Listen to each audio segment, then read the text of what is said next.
விடுதலை போராட்ட காலத்தில் இருந்தே சர்ச்சைகளை சந்தித்து வரும் பாடல் வந்தே மாதரம். தொடரும் சர்ச்சைகளையும் எதிர்ப்புக்கான காரணங்களையும் இப்போது பார்க்கலாம். பங்கிம் சந்திர சாட்டர்ஜியால் 1876 இயற்றப்பட்ட வந்தே மாதரம் பாடல் சுதந்திர போராட்ட காலத்தில் ஆங்கிலேயருக்கு எதிராக மக்களை திரட்ட பயன்படுத்தப்பட்ட எண்ணற்ற பாடல்களில் ஒன்று. வந்தே மாதரம் என்றால் தாய் மண்ணே வணக்கம் என்று பொருள். சுதந்திரத்திற்கு பிறகு தேசிய கீதத்தை தேர்வு செய்யும் போது வந்தே மாதரம், ஜனகணமன ஆகிய இரு பாடல்கள் இறுதி செய்யப்பட்டன.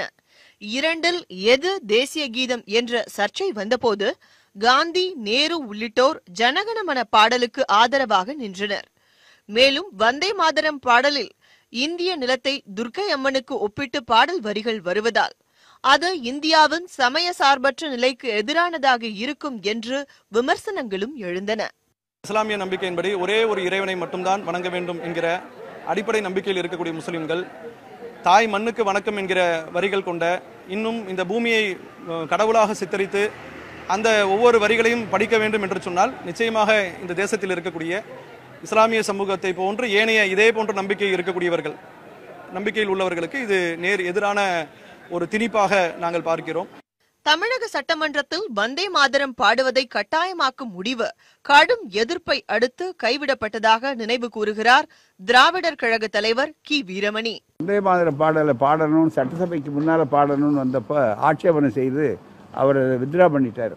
யார்? ராஜகோபாலாச்சாரியார். 1938 சட்டமன்ற குறிப்புகளை தேடி பார்த்தா உங்களுக்கு தெளிவாக இருக்கு. ஏன்னு கேட்டால், இந்த வந்தே மாதர பாடல்களிலே இஸ்லாமியர்களை மிகவும் இழிவுபடுத்திய பகுதிகளெல்லாம் இருக்கிறது.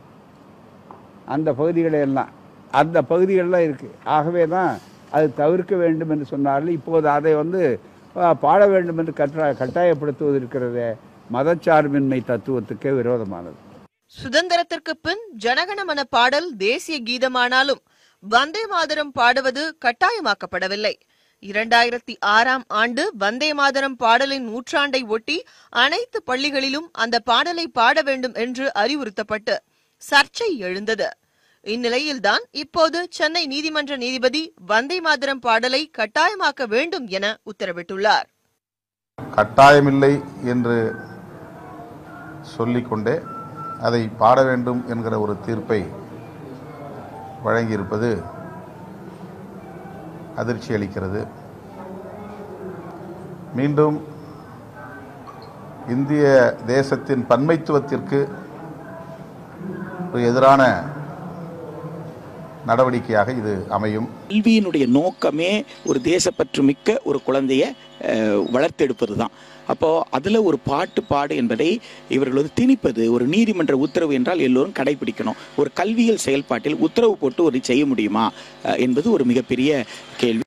வந்தே மாதரம் பாடுவது கட்டாயம் என்றால் தேசப்பற்று என்பது தானாக வருவதா, திணிப்பதா என்ற கேள்வி எழுகிறது என்கிறார்கள் கல்வியாளர்கள்.